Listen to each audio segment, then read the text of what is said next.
Hello friends, welcome back to my channel. I am Neha. As promised, I have come up with the economic classes videos. So today I will begin with economics of class 11 ISE. The book which I will be referring is Frank ISE. So let's begin with economics ISC Class 11. You can refer any book whichever is being followed in your school. It doesn't matter as far as you are following the latest syllabus because then the contents will remain same. So you can see the book over here is Frank ISE. Chapter 1 is Definition of Economics. This is basically the introduction chapter. I will move according to the book. If you have the book in your hand, you can refer it or you can just go on screen and read. So let's see. It says economics as a social science is concerned with economic questions. It seeks to explain systematically a large variety of questions pertaining to economic behavior of individuals, society, and the economy. Yes, this is just a definition. Now we will see what are the keywords over here. Obviously, the ones we have highlighted or underlined over here are the keywords. Now, why have I underlined the keywords? Friends, if you remember the keywords, it will help you in understanding your answers and it will help you easily to answer the questions in your exams. So, let's begin.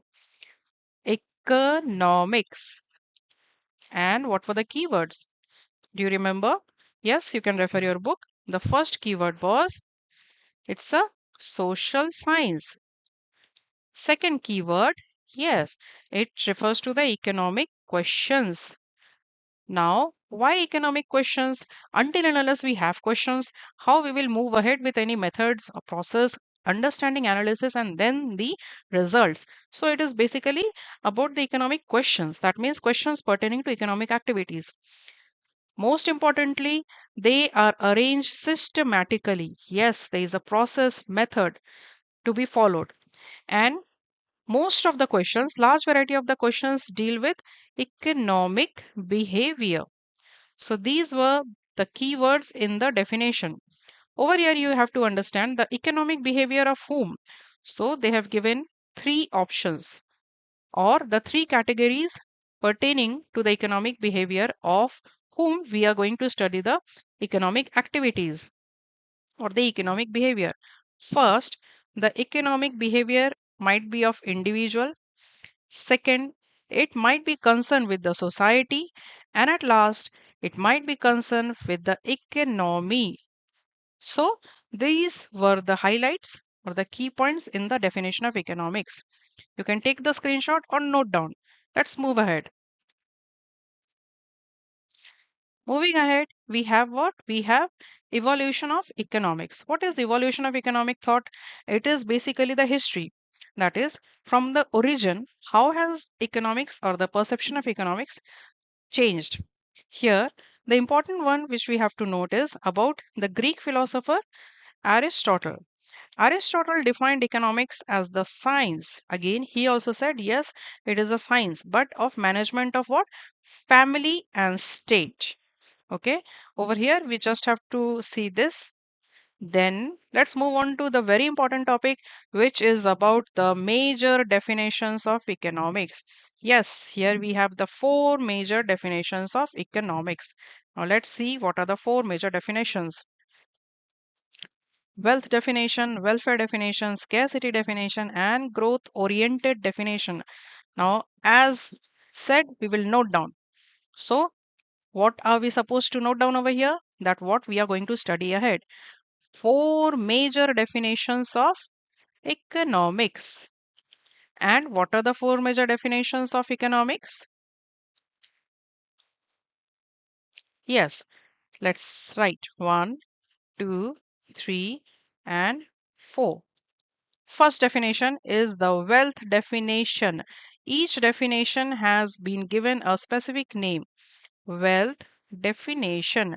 Second is the welfare definition.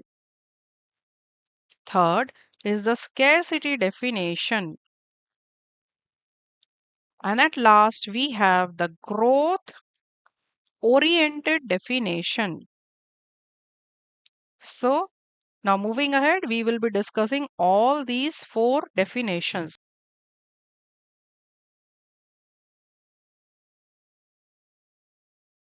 So let's begin with the first definition, which is wealth definition. As you can see, wealth definition was given by economist Adam Smith. Adam Smith, who is generally regarded as the father of economics.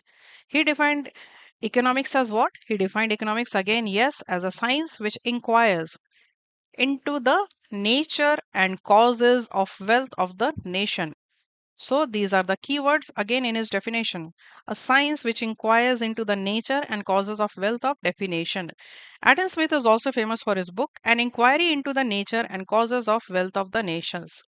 Now let's see the important points in his definition.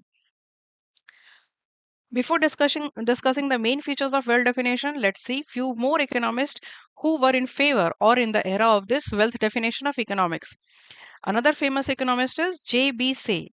What did J.B. Say define economics as? He said, yes, economics as the science which treats of wealth. Then, moving ahead, another famous economist, Nassau Williams Sr., he also said economics as the subject which treated by the political economy is not happiness but wealth. So these were the wealth definition of economics by various economists, but famously it is Adam Smith's wealth definition. So what are the main features of wealth definition? As you can see, there are three main important points or the features of wealth definition. First is study of wealth. Second is causes of wealth. And at last is the economic man. So as you see that this is the wealth definition, that means primary core or the focal point is the wealth over here. So the feature of this definition is it is study of what? Wealth. Then again, it is causes of what? Wealth. And at last, we have a unique definition which we will learn. It comes out with the concept of economic man. So when we say that it is study of wealth, that means the main object of economics is to examine how people earn wealth and spend it. Okay. So this study comprises of how people earn and spend their wealth. And when we say that it is the causes of wealth, the second point, we say it examines which the causes which leads to an increase of wealth. That means it focuses on the production and accumulation of the wealth. Then the third feature is the wealth definition of economic considers an economic man. Now, you might get this as a separate question, not within the feature of economic, but you might get this as entirely a separate 1 mark or maybe 2 mark question, that what is economic man? Economic man is a person who is aware of his self interest. And what do we mean by this self interest? It means that a person who is aware of his needs and how can he fulfill his needs. Self interest, how can he achieve his self interest? By increasing his material gains through the acquisition of wealth. So again, we are coming up to what? The acquisition of wealth. We will discuss this again as separate notes. Let's see. So what I was telling, the features. First, we are now discussing the wealth definition. The wealth definition is given by whom? It is given by Adam Smith. Now, let's see the features. How many features did we see? Yes, we saw three features, 1, 2, and 3. The first feature was it is the study of wealth. Study of wealth. Second, it is causes of wealth. Causes of again what? Wealth. And at last, we saw the point economic man. Economic man. Now, when we say study of wealth means, what were we seeing? Study of wealth means it talks about how we earn and when how we spend it. How we earn plus spend our wealth. Then causes of wealth. What are the causes of wealth? What leads to the increase or the production of wealth? So the production the reasons or the factors which will help you to create wealth, production and accumulation of wealth. At last, we saw economic man. What is economic man? Economic man is the man who is aware of his self interest. Now, what does this mean? A man who is aware of his self interest means he is aware of his own needs, demands, and how he can achieve those demands by fulfilling or increasing the material gains. Means how he can fulfill his demands with the help of wealth. So, in order to fulfill his interest with the help of wealth, obviously he has to focus on what? He has to first focus on the acquisition of wealth. And for what? In order to fulfill his self interest. So, these are the three main features of Adam Smith's wealth definition: study of wealth, causes of wealth, and economic man. Now, let's see the criticisms of. After discussing the features of wealth definition, let's come to the criticisms of wealth definition. There are four criticisms of wealth definition. First says that it has given too much emphasis on materialism. That means too much emphasis on materialism. What does this mean? We will see in detail. Materialism means that things which are materialistic in nature, that means which are economically counted or which can be monetarily counted, only those things have been given emphasis in this well definition. So what are the things which are ignored? In well definition, Adam Smith or the economists, they have ignored the higher values of life, such as happiness, love, affection, etc. So these are the things which are basically the higher values in life. Those things have been ignored in this definition. Second criticism. What is the second criticism? Second criticism says narrow view of wealth. Now, what do we mean by this? Yes, there is a view of wealth, definitely. Therefore, it's a well definition. But then the view is very narrow. So, the well definition, the wealth has been defined in a very restricted sense. How has the wealth been defined? Or how can we say that yes, these activities are only to be included in economic activities as per the wealth definition?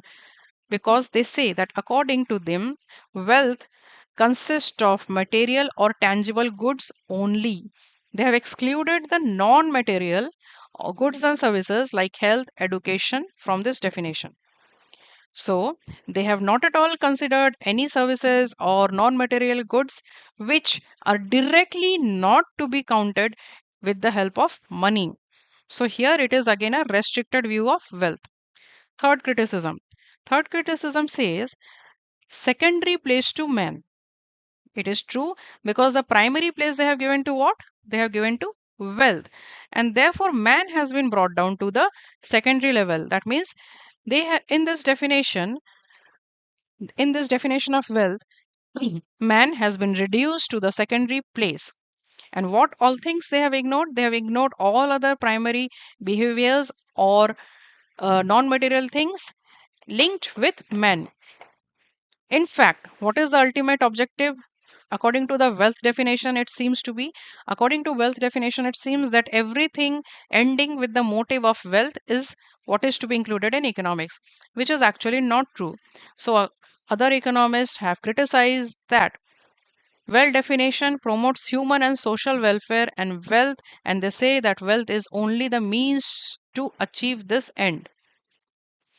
What do we mean by this? We mean by this that other economists who were able to identify or who were able to criticize Adam Smith's wealth definition, they said that basically wealth is only a means to achieve the end.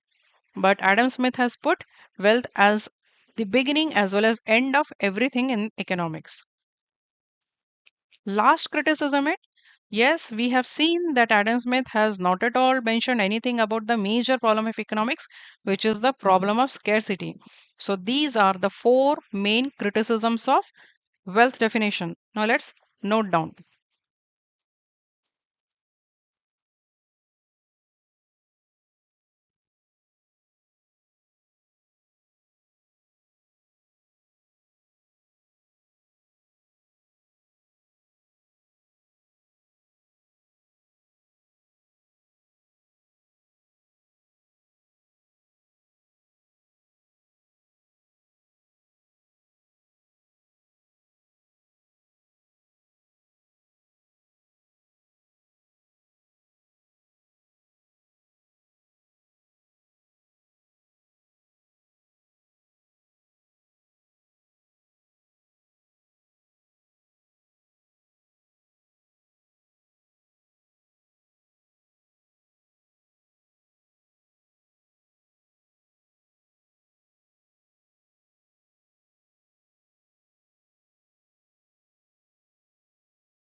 Now let's see the second major definition of economics. The second major definition after the wealth definition is wealth welfare definition, and it was given by Alfred Marshall. This definition is a bit longer as compared to the wealth definition. If we see the definition carefully, we will understand all the features involved in it. So Alfred Marshall said, political economy or economics is a study of mankind in the ordinary business of life.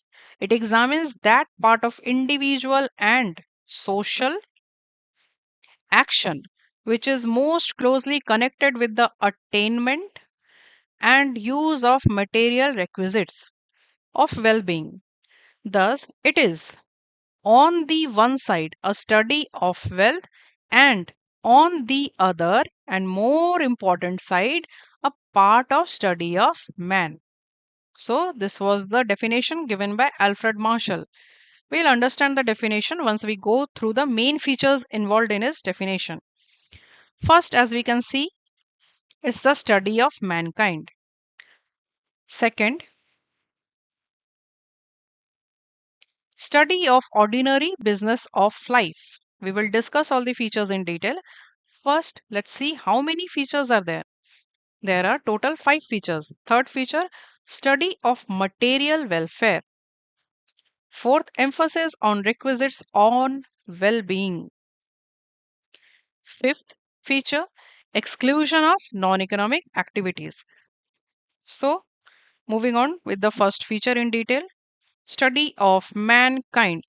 This word mankind or anything related to man was missing in the wealth definition, which has now been included in the welfare definition by Marshall. So, Marshall placed primary emphasis on the study of mankind. No doubt he placed mankind as more important as compared to wealth. Wealth provides the means for existence. Wealth, as we have seen in the wealth definition, so there were criticisms. Now, over here, we are understanding that wealth actually is just a means for existence, comfort, and enjoyment of life. Alfred Marshall believed that wealth is not the end or not the final objective by itself, but it is only the means to what? To the human welfare, to the mankind. Therefore, in Alfred Marshall's welfare definition, the study of man or the study of mankind occupies the central place of in economics.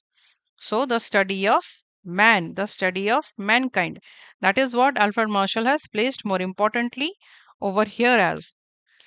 Second feature, study of ordinary business of life. In the definition, we have seen these words, ordinary business of life. So after study of mankind, it is also what? It also refers to the study of ordinary business of life. What is ordinary business of life? An individual has several aspects. An individual, you and me, all the individuals we live, we have several aspects in our life economic aspects, social aspect, religious aspects. So these are all the various activities involved in any individual's life. But according to Alfred Marshall, economics is concerned only with what? Economics is concerned only with the economic aspect of human life. Once again, Alfred Marshall is also saying that irrespective of the various aspects which are there in individual's life, economics is to be concerned only with those which are related with the economic aspect of human life. He is not concerned, or in his definition, economics is not concerned with the social, religious, and political aspects of man's life. Thus, ordinary business of life, according to Alfred Marshall, was only those activities like income earning and income spending activities of mankind. Please see this point, income earning and income spending activities of mankind. So, in spite of welfare definition having more focus on man, he was also focusing a bit more on the economic activities of mankind, which were related to income earnings and income spending of activities of mankind. And these were what? These were all aiming for the for the satisfaction of the well-being of man. Third feature, study of material welfare. Since it's the welfare definition, focusing more on the mankind and the welfare. But over here, economics, according to him, was study of what? Study of which kind of welfare? Material welfare. So Marshall emphasized more on the welfare, which was basically the material welfare and concerned mostly with the economic welfare. He was not concerned with the total human welfare. Noted, he was not concerned with the total human welfare. Out of the total human welfare, only those welfare activities which were directly linked with the earning spending of money or which were mainly involved with the objective of money, those kinds of welfare were only to be considered in economics and not the other economic or not the other non-economic or rest of the human welfare. Economic studies those which are mostly connected with the attainment and use of material requisites of well-being. So his welfare definition involved which kind of welfare? Only those welfare which were materialistic in nature. Fourth feature, emphasis on requisites of well-being. Okay, after doing what? Materialistic wealth. Now we are also going to see the next feature which speaks about what? Requirement of the well-being of whom? Well-being of mankind. So obviously the material things like food, clothing, shelter were more important economic objectives and they were given more and more emphasis according to this definition. So these were the material requirements which were emphasized more as the requirement of well-being because they were acquired materialistically. Materialistic requisites of well-being like food, clothing and shelter. Fifth feature, what is the fifth feature? Exclusion of non-economic activity. Now, here clearly we see that there was no involvement or discussion about the non economic activities. Once again, we see that Marshall also limited his scope of definition of economics only to the economic activities. That's why the social, cultural, religious activities were excluded from this definition. Now, as said, let's move on to the jotting down of the notes. So, welfare definition of economics. How many points are features are there? There are in total five features. One, two, three, four, and five features. First feature, study of mankind. I will just write the keywords. It says about what? Study of mankind. Second feature, ordinary business of life. Ordinary business of life. Third feature, study of what? Material welfare. Fourth feature, emphasis on requisites of well being. Requisites of well being. And the last feature was exclusion. Exclusion. What all activities were excluded? The non economic activities were excluded. So these were the five features of welfare definition.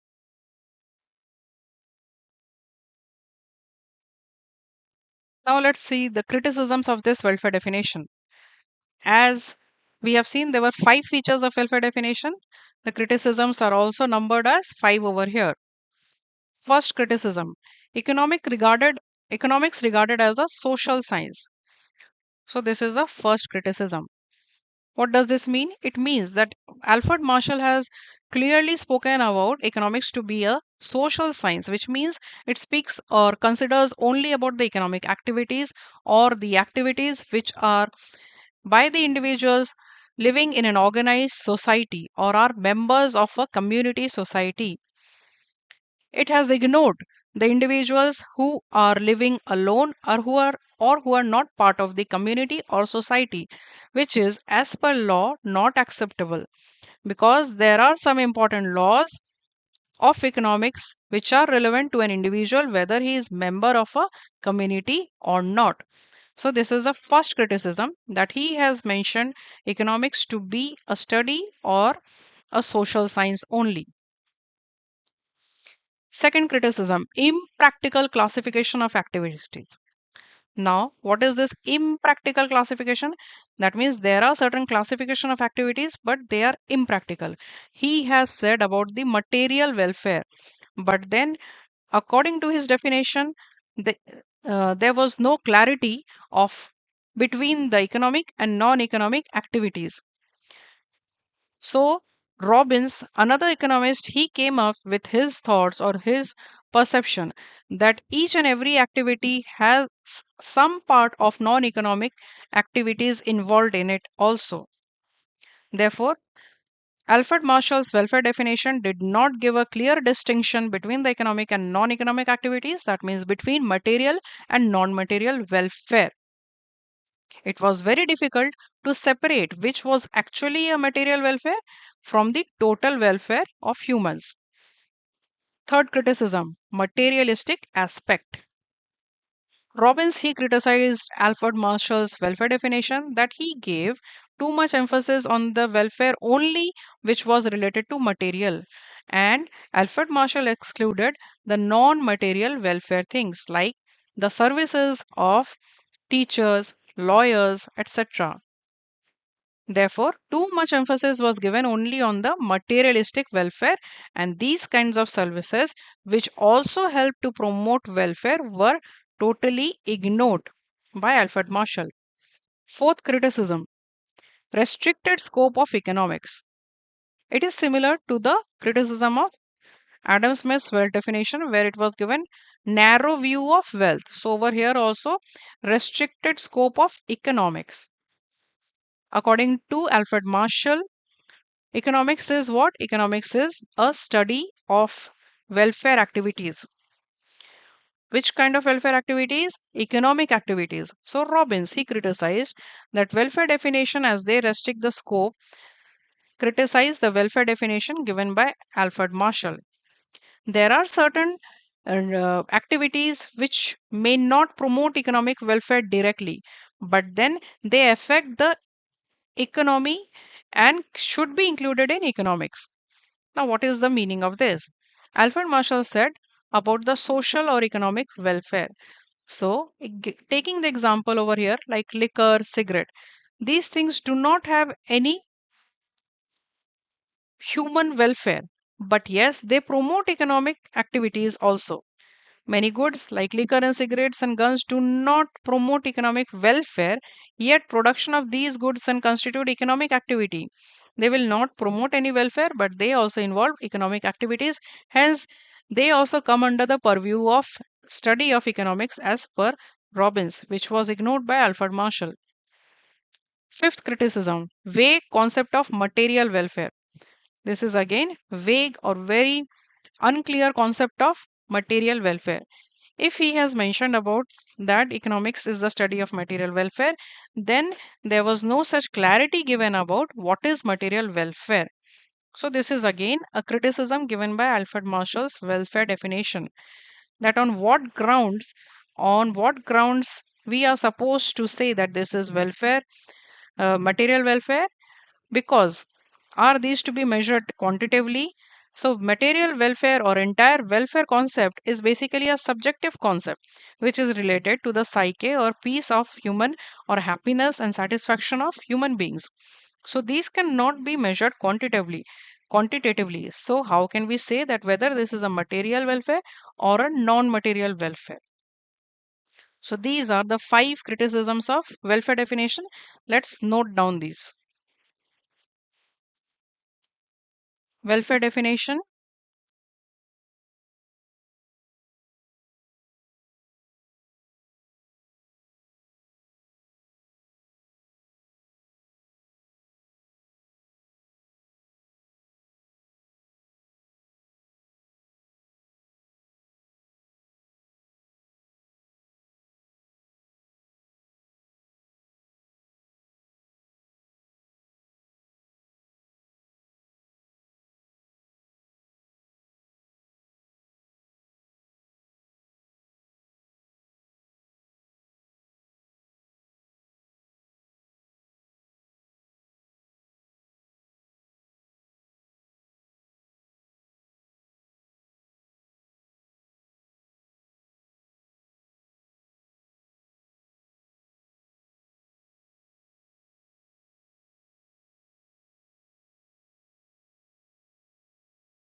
Now let's move on to the third definition, which is the scarcity definition.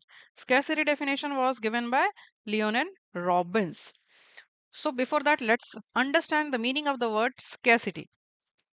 Scarcity word has come from the word scarce. That means we are talking of something which is short or which are not abundantly available or not readily available. So when we say something which is short or which is less available, that means definitely we are comparing it with something. We are comparing it with the availability of something. That means again that scarcity is a word which is relative in nature. Relative in nature. Relative means what? We have to always compare something with the other thing. Okay.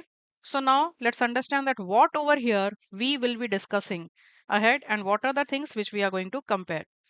We are going to see two new concepts over here given by Robbins. One he said is end and the other is said is unlimited. He said is end and he said is means. Now let's come to here. According to Robbins, economics is the science which studies the human behavior as a relationship between what? Between ends and scarce means. As I said, there is a relative concept over here. So the two concepts which are compared over here are ends and scarce means. So which is scarce? This is scarce. And what is means over here? Means over here means the resources. And ends over here means are wants or the human wants. So these are the two things which Robbins has discussed in his scarcity definition. After understanding the concept, now let's move on to the definition and its main characteristics and main features. So Robbins definition emphasizes four fundamental characteristics. Four fundamental characteristics of what? It is not the fundamental characteristics of the definition itself. In fact, it is the fundamental characteristics of human life given by Robbins. So, what were the four fundamental characteristics? First, he said was unlimited wants. Unlimited wants means, according to Robbins, human wants are large, are not only large in numbers, but they also tend to multiply over time. That means human wants keep on increasing, keep on increasing. He also added one more important fact to it, that human bonds are not only large and keep on multiplying, but they are also not of equal intensity. What does this mean? This means that all wants are not of equal emergency or of importance. Therefore, the difference of this intensity, that means which want is more urgent, which is lesser urgent, according to that intensity, people, humans, decide which want to be fulfilled first and which to be fulfilled later. There comes again the concept of choice, means out of the several wants, which want to be fulfilled first and then which want to be fulfilled later. Next characteristic of human life given by Robbins after unlimited wants is scarce means. As we have already seen, means what? Means is the resources with the help of which we will be fulfilling our wants. So, resources are said to be scarce in the sense that the supply of the resources is limited as compared to that of want. As I already said, that scarcity is the concept which is a relative concept. Why are we saying resources are limited or it is scarce? Only and only when we compare it with the unlimited demand which arises from the want of human beings. So, human beings' demands are so much as compared to that, to fulfill those wants, the resources are short or very less abundantly available. That means they are scarce. If the means are not scarce. Now, in other words of Professor Milton Friedman, he said, if the means are not scarce, there is no problem at all, there is nirvana. So, this is just a thing to understand, just to make your concepts clear. Had there been no limit, problem of unlimited wants, then definitely our resources would also have been sufficient enough. So this is that again which comes that resources are short just because the demands are unlimited. Otherwise, we could have never understood whether they are short or whether they are not short. Third characteristic is alternative uses of Means. What is means again? Yes, it is the resources which we are speaking. Alternative uses. What do we understand by this? We understand by this that each mean or the resources, the scarce resources which we are referring to, have the capacity or they have the capability to be used in various multiple functions or to fulfill various wants. Okay, the use of scarce resources in the production of one commodity prevents us from the use of other commodities. Therefore, the society has to make a decision as how to allocate the scarce resources for the production of different commodities. Now, what it means that when we use a scarce commodity in the production of any one particular commodity,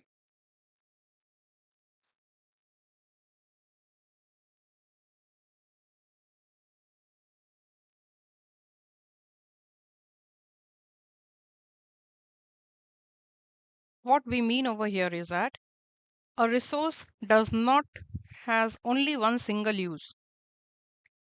A resource can be put to multiple use. So, allocating resources for the production of different commodities would not arise in case resources were not of specific use. In case if a resource had only one and only single specific use, then there would have been no problem.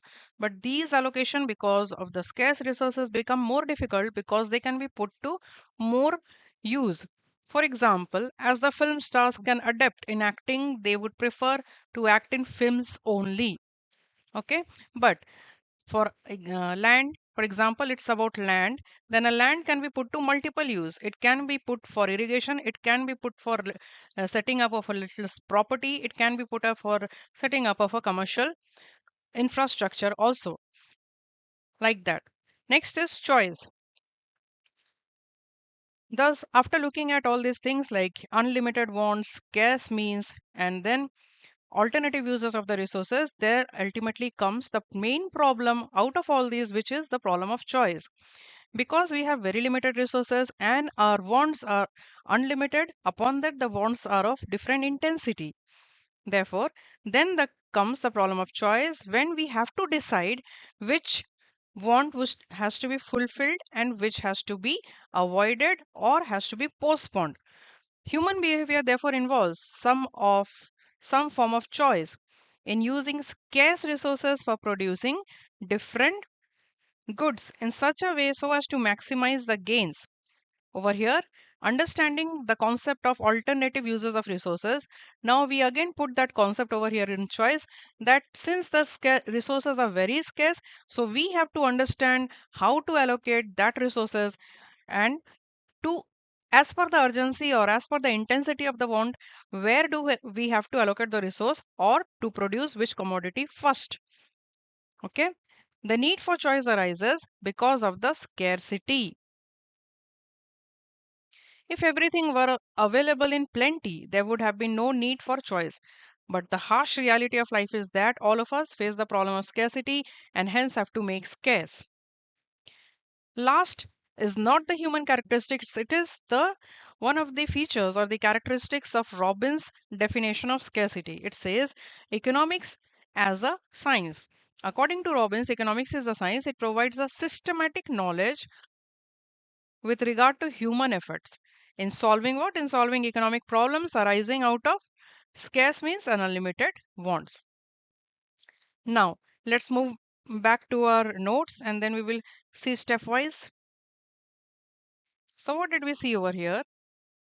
The four characteristics or the four features which Robbins identified in human life were: first is unlimited wants, which is unlimited ends over here, and then scarce means, alternative uses of means, choice. Let's jot down those. So, first Robbins said was unlimited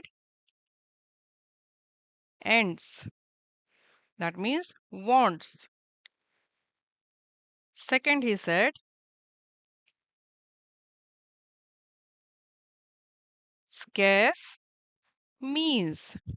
That means scarce what? Resources. What are the resources? The resources are the things by which we produce the goods and services. Third is alternative uses of resources. Last was the human characteristic. Last was the choice. Let's now see one by one.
Now let's see the fourth definition, which is the growth oriented definition, and this was given by Paul A. Samuelson. Till now, we have seen the three definitions, which are the wealth definition, the welfare definition, and the scarcity definition. The latest definition in the modern economics is that of the growth oriented definition. This definition is given by Paul A. Samuelson. He is also known as the father of modern economics. We have seen earlier that Adam Smith, he is known as the father of economics, but Paul A. Samuelson is known as father of what? Modern economics. Now let's see the main features of his definition. Before that, have a look at the entire definition. This is the definition. Once you go through the definition, you will see that this is a very dynamic, comprehensive definition which comprises and considers almost all the problems or uh, negates all the criticisms of the previous definitions. Let's see. Economics is the study of how people and society choose. Okay, with or without the use of money. Very interesting point. With or without the use of money to employ the scarce productive resources. Scarce productive resources which have alternate uses to produce various commodities over time and distribute them for the consumption of now and in future among various people and groups in the society. So over here you can see few very distinct points which he has used, like distribute, consumption, future, over time, society, with and without money, and all those things. So his definition was a very comprehensive definition. Now let's see the features of his definition in detail. There are six main features, or here he emphasized on six major part. Let's see the first one, emphasis on economic problem. Okay, he emphasized on what? The economic problem. Yes, the economic problem is what? Economic problem is of the scarcity of the resources and unlimited wants. So, in his definition, he considered the economic problem also. Then, long term perspective. The problem of scarcity of resources is not confined only to the present time. After identifying the economic problem, now he has moved to an approach of long term perspective. That means the scarcity of resources is not only for the current time, it is not the present problem only. This problem will again come and again come. So his view is a long term view where he has also spoken about the future scope and the availability and this the way we can negate all the problems in long term also, like in future also. That's why he has also spoken about the expansion of wants. Like in future also the human wants will expand. Also the resources will also increase over the time. So he has considered the expansion and growth of resources in long term. Therefore, his definition is a time oriented, future oriented. That's why we say that his definition is dynamic and unlike other definitions which were static. So it's a very interesting point that growth oriented definition is dynamic in nature. Then the third, sorry, dynamic approach. Yes, we have already touched this feature in the second point. Now we will discuss this in a wider way. Dynamic approach.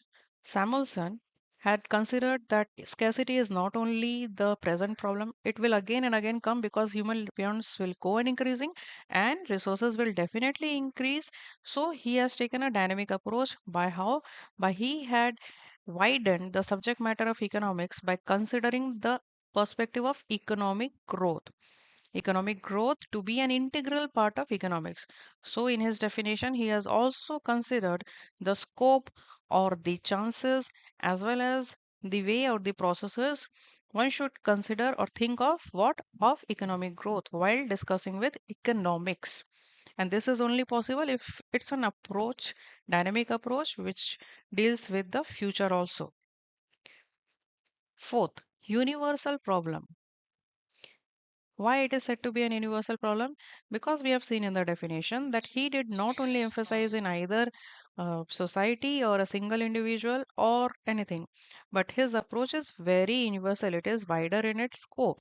First, it is dynamic in the content and it's also wider in scope. How? Because both for the better economies as well as for the money exchange economies. Like he has also mentioned what with or without the use of money. In his definition, we have seen the words with or without use of money. That means economic activity is dealing or without dealing with money, but economic in nature is all considered in economics. Fifth, comprehensive. Samuelson definition of economics is very comprehensive.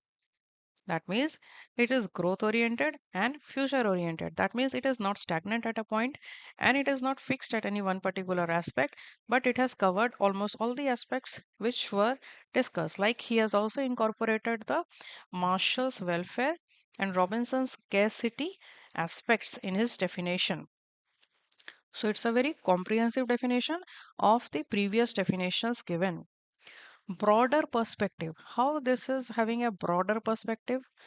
Samuelson's definition is broader because it includes other major economic activities like consumption, production, exchange, distribution, and economic growth. These things were missing in Robbins' definition, and Robbins' definition was also static.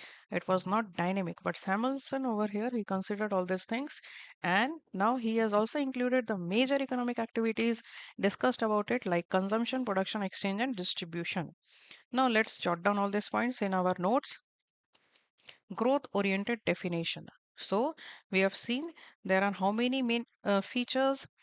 Six. One, two, three, four, five, and six. First feature was emphasis on economic problem. Yes, he emphasized on, we will just note down the major points. Economic problem. So, what was the economic problem we have seen earlier? Scarcity. So, he has emphasized on economic problem. Second, it's a long term perspective. Long term perspective means he did not only stick to the present scenario and just discuss over it, he also looked for what? Future. Then, third, it is dynamic. Dynamic means it is not static. It is not static. That means it is not fixed on any one single point. It has also considered what? It has considered the scope of economic growth in future, and therefore things will change. Like human wants will increase and resources will also change. These things he has considered in his definition. Fourth, fourth is universal problem. He has said it as a very universal problem. Like he did not stick to any society, individual, community, individual, or just community. He has spoken about this and it is applicable to all classes.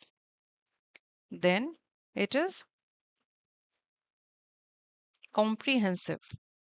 What do we understand by comprehensive? Comprehensive means it has also considered the perspectives given by the previous economists like Marshall's welfare and Robbins' scarcity also. So it's a very comprehensive definition. Then at last we have what? It has a broader perspective. Broader perspective. That means it is not just stick to scarcity, welfare, and all those things.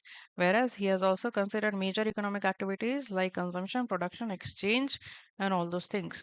Therefore, we see why Samuelson's growth oriented definition has been widely and accepted in the modern economics also because he has considered almost every aspects of economics over here.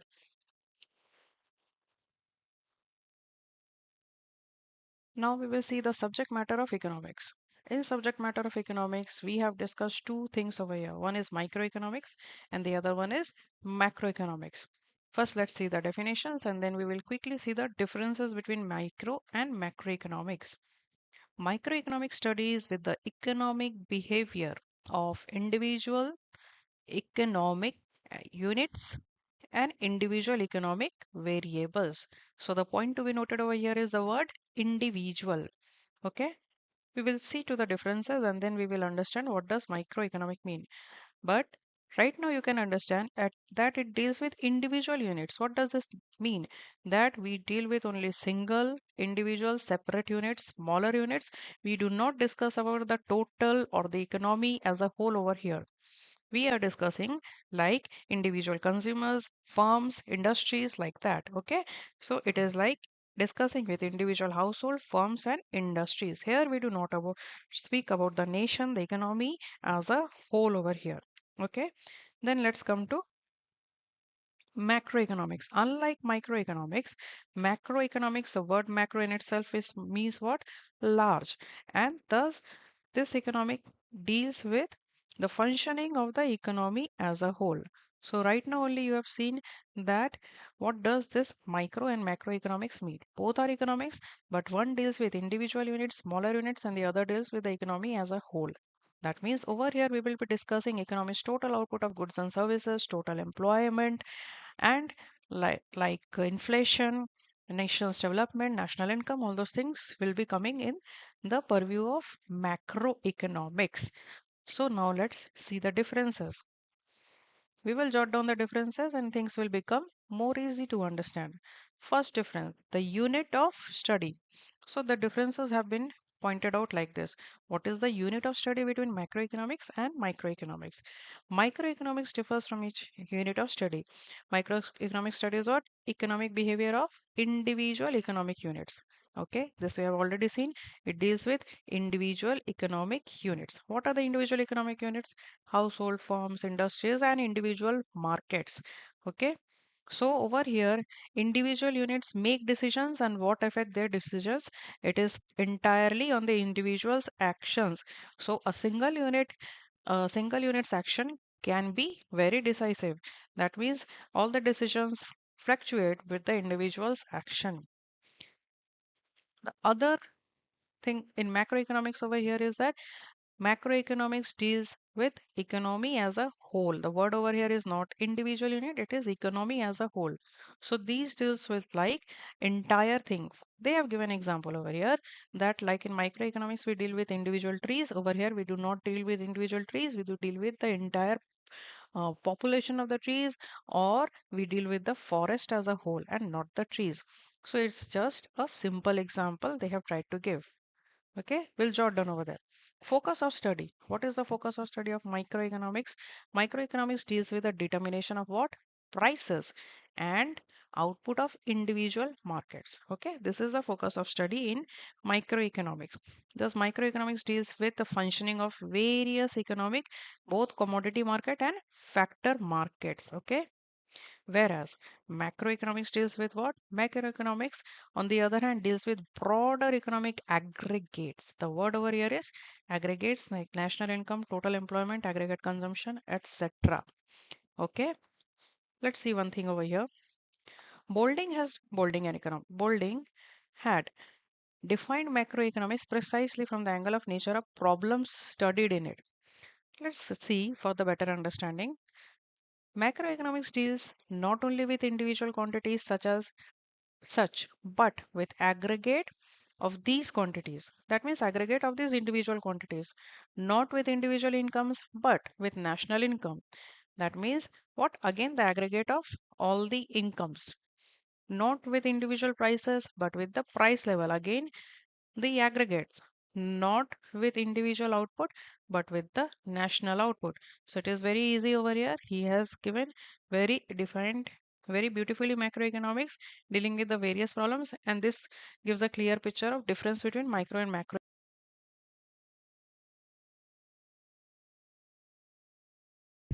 The next is from the point of view of basic parameter of the subject matter. So what do we see that what is the subject matter of microeconomics is?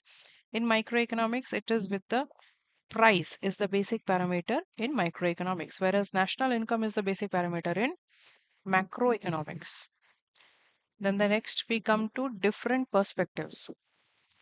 What is the perspective which we are talking over here is microeconomics from bottom to up, since it deals with the smaller unit and micro unit, and then we move to the macro in our studies. Therefore, it is from bottom to up, and macroeconomics is top to bottom. So this is the difference between micro and macro. Macro is from bottom to up and macro is from top to bottom. Methods of study. What are the methods of methods of microeconomics is partial equilibrium analysis. What is partial equilibrium analysis? In microeconomics, we say that we are studying only a smaller section. Other sections of the market or the economy remains constant according to this study. That is ceteris paribus. Other things remaining constant. We study only one single individual. This is known as partial equilibrium analysis study method. That is, while formulating the law of demand, for example, while formulating the law of demand in microeconomics, we study the relationship between what? Between price and demand. On the assumptions, what are the assumptions we make? That the other than the own price of the commodity, every other thing remains constant. That means only the price of your own commodity will change. Other things like prices of other commodities, related goods, other market factors will remain constant. That is ceteris paribus, and that's why it is partial equilibrium analysis. Whereas in macroeconomics, it is the method is known as quasi general equilibrium analysis, because over here on a general view we perceive that we are aggregating everything and all the variables, economic variables, are under consideration of study. General consideration. Mutual dependence of macroeconomic variables is the center stage of macroeconomics. Thus macroeconomics studies the interdependence of macroeconomic variables like aggregate demand, aggregate consumption, national income, etc. Now, what are the nature of assumption? In microeconomics, we assume that all the macroeconomic variables will be constant, and in microeconomics, vice versa, we assume that the microeconomic variables will be constant. Now, let's jot down quickly the differences of microeconomics and macroeconomics.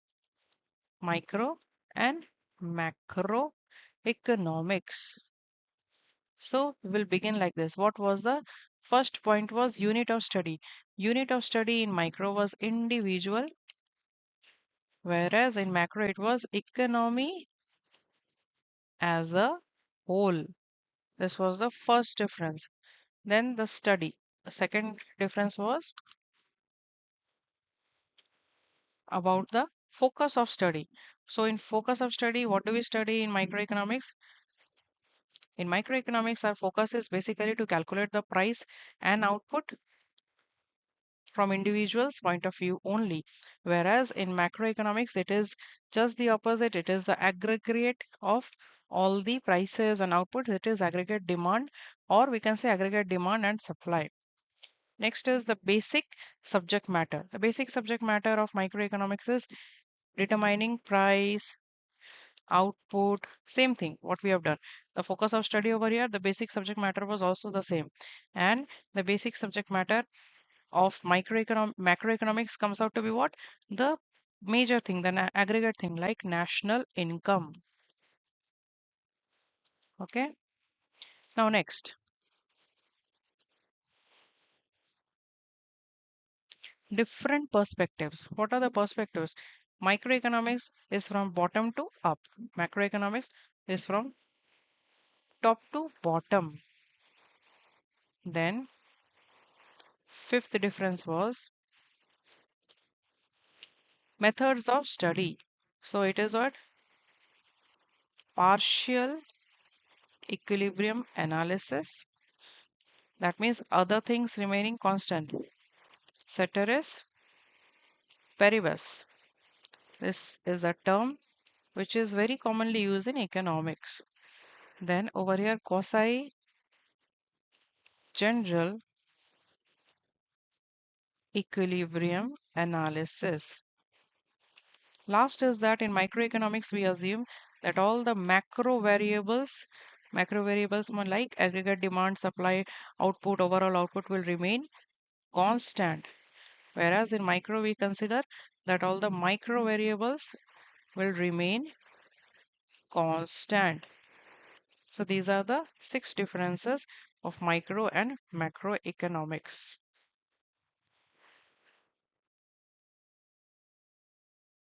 Now let's see the next topic, which is about the interdependence of the microeconomics and macroeconomics. What does this mean? Here we are to study whether microeconomics and macroeconomics work independently or are they dependent on each other. So it is said that they are complementary to each other. It is better said that they are complementary to each other because they are dependent on each other. When we study microeconomics, although we have taken the assumption that the macroeconomic variables will remain constant and vice versa, but in reality, when we study microeconomics, suppose we are taking out the price of a product, does that really mean that we are totally ignoring the aggregate factors like national income or the price level, general price level, whatever? So it does not happen like that because it is also influenced by the macroeconomic variables equally. Similarly, when we study the macroeconomic variables like the output, total employment, everything, they at the bottom line, they also get affected by the microeconomic variables, by the basic demands and supply of individual firms, markets, etc. Therefore, they are all dependent on each other. Next, both microeconomic and macroeconomic theory work with the common objective. That is, their objective is what?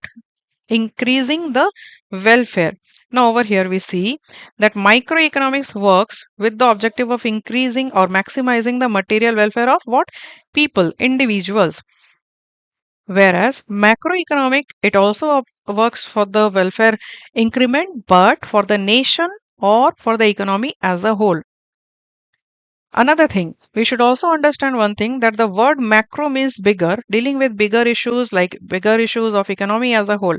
But it never means that it makes it more important than that of microeconomic. Okay. Now, it was initially understood by the classical economists, especially during the Great Depression era before 1930, that microeconomics was the only or the most important theory of economics. Why? According to these classical economists before 1930, they believe that the economy was always at the tendency to work at what? To at full employment level.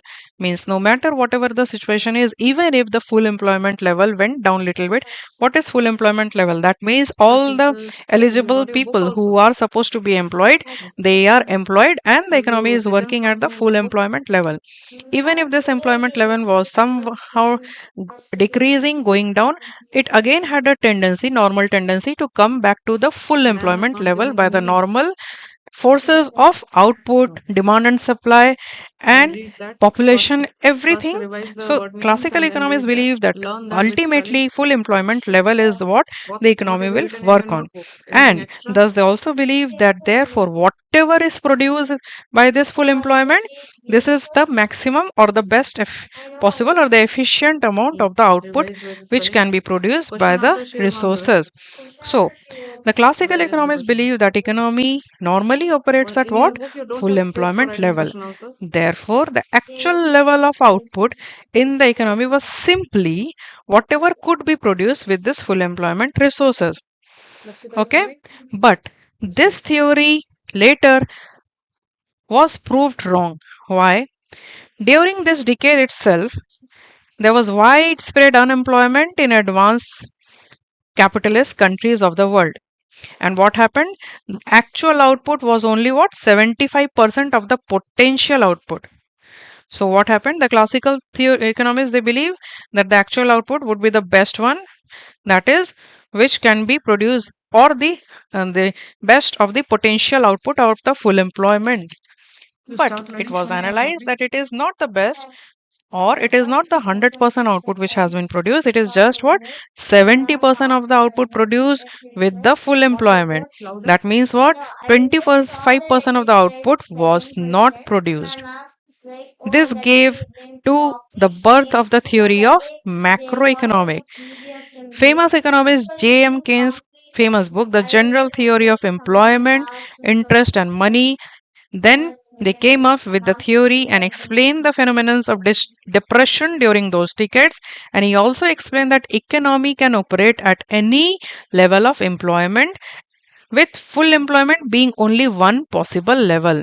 So he nullified, or gave a different theory saying that it is not that economy will always work at which level?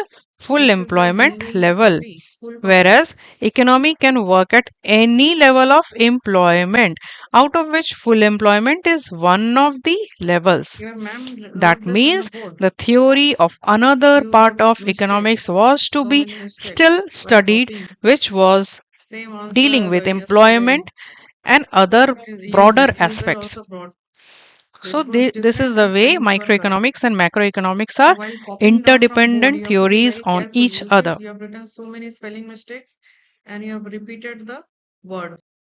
Thank you, friends. Please don't forget to like, share, and subscribe my channel.